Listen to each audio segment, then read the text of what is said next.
नमस्कार सबैजनालाई नमस्कार सबैजनालाई नमस्कार सबैजनालाई।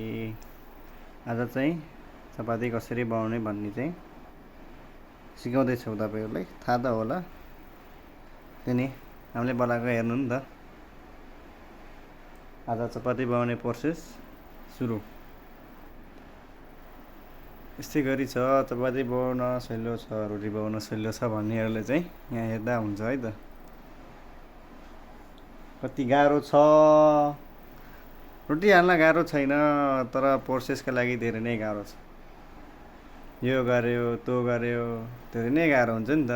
भन्ने मान्छेले त भन्छ ए रोटी त हो,